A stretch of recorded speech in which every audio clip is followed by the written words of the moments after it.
Hi అండి, నమస్తే. నేను మీ భార్గవి. వెల్కమ్ బ్యాక్ టు అమ్మ చేతి వంట. ఇవాల్టి వీడియోలో టేస్టీ అండ్ హెల్దీ బ్రోకోలీ పరాటాని ఎలా తయారు చేసుకోవాలో చూపించబోతున్నాను. మీలో చాలామంది ఇమ్యూనిటీని పెంచే రెసిపీస్ చూపించమని అడుగుతున్నారు కదా.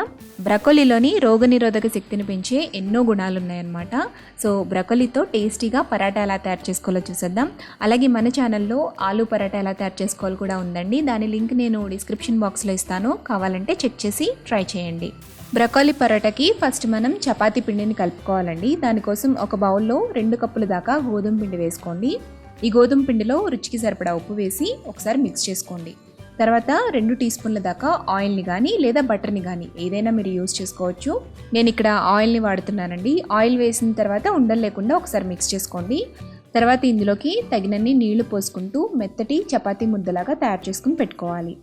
మీరు వేసుకునే పిండి క్వాంటిటీని బట్టి వాటర్ని యాడ్ చేసుకోండి. ఇలా సాఫ్ట్గా పిండిని తయారు చేసుకున్న తర్వాత మూత పెట్టేసి కనీసం ఒక 15 నిమిషాల పాటు అలా వదిలేయండి. పిండి నానేలోపు మనం స్టఫింగ్ తయారు చేసుకుందాము. దీనికోసం నేను మీడియం సైజులో ఉండే ఒక బ్రోకోలీని తీసుకున్నానండి. వీటిని పెద్ద పీసెస్లా కట్ చేసుకుని శుభ్రంగా వాష్ చేసేసుకోవాలి. ఆ తర్వాత ఒక మిక్సీ జార్లో యాడ్ చేసుకుని ఇలా ఫైన్గా పొడిగా తయారు చేసుకుని ఒక బౌల్లోకి తీసుకుని పెట్టుకోండి. ఇప్పుడు స్టవ్ మీద ఒక ప్యాన్ పెట్టుకుని అందులో 1 టేబుల్ స్పూన్ దాకా ఆయిల్ వేసుకోండి. ఆయిల్ కొంచెం హీట్ అయిన తర్వాత ఇందులోకి సన్నగా చాప్ చేసి పెట్టుకున్న వెల్లుల్లి ముక్కల్ని వేసుకోవాలి. వెల్లుల్లి ముక్కలు కొంచెం ఫ్రై చేయండి. వెల్లుల్లి బాగా వేగిన తర్వాత ఇందులోకి సన్నగా కట్ చేసి పెట్టుకున్న 2 లేదా 4 పచ్చిమిర్చి తరుగును వేసుకోండి. తర్వాత ఒక చిన్న ఉల్లిపాయ తరుగును కూడా వేసుకుని ఉల్లిపాయ గోల్డెన్ కలర్ వచ్చేంత వరకు ఫ్రై చేసుకోవాలి. ఉల్లిపాయ బాగా వేగిపోయిన తర్వాత ఇందులోకి 1/2 టీ స్పూన్ దాకా పసుపు, 1 టీ స్పూన్ మిరియాల పొడి, రుచికి సరిపడా ఉప్పు వేయండి. ఒకసారి ఫ్రై చేసుకున్న తర్వాత ఇందులోకి మనం గ్రైండ్ చేసుకుని పొడిగా చేసి పెట్టుకున్న ఈ బ్రోకోలీ మిక్స్ని కూడా యాడ్ చేసేసుకోవాలి. బ్రోకోలీని వేసిన తర్వాత ఒక 2 నిమిషాల పాటు మీడియం ఫ్లేమ్లో పెట్టుకుని ఫ్రై చేసుకోండి. ఇందులోంచి కొంచెం వాటర్ అనేది ఊరుతున్నప్పుడు మంటని లో ఫ్లేమ్లోకి టర్న్ చేసుకుని 5 నిమిషాల పాటు లో ఫ్లేమ్లో కుక్ చేసుకోండి. 5 నిమిషాల తర్వాత మూత తీసి మరొకసారి బాగా మిక్స్ చేసుకోండి. ఈ బ్రోకోలీ అంతా కూడా కుక్ అయిందో లేదో ఒకసారి చెక్ చేసుకోండి. ఆ తర్వాత ఇందులోకి 1/2 టీ స్పూన్ దాకా ధనియాల పొడి, సన్నగా కట్ చేసి పెట్టుకున్న కొత్తిమీర, అవసరమైతే రుచి చూసుకుని సాల్ట్ కూడా యాడ్ చేసేసుకుని మొత్తం అంతా కూడా మిక్స్ చేసుకుంటూ ఒక 2 నిమిషాల పాటు కలుపుకోండి. ఆ తర్వాత స్టవ్ ఆఫ్ చేసేసుకుని దీన్ని పక్కన పెట్టుకోండి.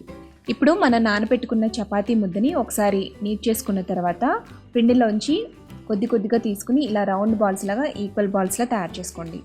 ఈ సైజులో బాల్ తీసుకుంటే మనకి అరచేతికి పట్టేంత పరాటా వస్తుందన్నమాట. ఇప్పుడు ఒక్కొక్క చపాతీ పిండి ముద్దని తీసుకుని కొంచెం ఫ్లోర్ని డస్ట్ చేసుకుని ఇలా కొద్దిగా స్ప్రెడ్ చేయండి. కొంచెం స్ప్రెడ్ చేసిన తర్వాత ఇందులోకి స్టఫింగ్ని పెట్టుకోవాలి. సో ఇప్పుడు మనం తయారు చేసుకున్న బ్రోకోలీ స్టఫింగ్ని ఇలా చేతిలోకి తీసుకుని రౌండ్ బాల్లా చుట్టుకోండి. ఇలా ప్రెస్ చేస్తూ చేసిన తర్వాత ఈ బాల్ని సెంటర్లోకి పెట్టుకుని ఇలా ఎడ్జెస్ అన్నీ కూడా క్లోజ్ చేసేయండి.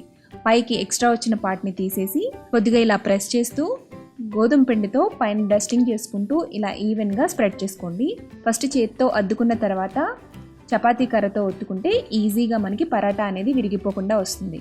ఇలా వీడియోలో చూపిస్తున్న విధంగా కొంచెంగా పిండిని అద్దుకుంటూ ఇలా చపాతీ కర్రతో మరీ పల్చిగా కాకుండా మందంగా కాకుండా మీడియం సైజులో ఇలా ఒత్తుకుని పెట్టుకోండి. ఇలా అన్ని పరాటాలు తయారు చేసేసుకున్న తర్వాత స్టవ్ మీద ఒక అట్ల పెనాన్ని పెట్టుకుని పైన కొంచెం ఆయిల్ని కానీ బటర్ని కానీ అప్లై చేయండి. ఆ తర్వాత మనం తయారు చేసుకున్న పరాటాని ఒక్కొక్కటిగా ఈవెన్గా అటు ఇటు కూడా తిప్పుకుంటూ మధ్యలో ఆయిల్ని కానీ బటర్ని కానీ అప్లై చేస్తూ మీడియం ఫ్లేమ్లో 2 వైపులా కూడా ఈవెన్గా కాల్చుకోండి. సరైన మంట మీద కాలిస్తే పరాటాలు ఈ విధంగా చక్కగా పొంగుతాయన్నమాట. ఇలా 2 వైపులా ఈవెన్గా కాల్చుకున్న తర్వాత ఈ పరాటాలని ఒక ప్లేట్లోకి తీసుకుని సర్వ్ చేసుకోండి. అంతేనండి, చాలా సింపుల్గా, ఈజీగా, క్విక్గా, హెల్దీగా ఈ పరాటాలని తయారు చేసేసుకోవచ్చు. ఇంట్లో ఏదైనా కర్రీ ఉంటే ఆ కర్రీతో ఈ పరాటాలని సర్వ్ చేసుకోవచ్చు. లేకపోయినా సరే పెరుగుతో ఉన్నా కానీ టమాటా కెచప్తో కానీ సర్వ్ చేసుకున్నా ఈ పరాటాలు చాలా టేస్టీగా ఉంటాయి. సో ఈ రెసిపీని మీరు కూడా తప్పకుండా ట్రై చేయండి. అలాగే మీకు ఎలా వచ్చింది అనేది నాకు కామెంట్ చేయండి. ఈ వీడియో నచ్చితే లైక్ చేసి సబ్స్క్రైబ్ చేసి షేర్ చేయండి.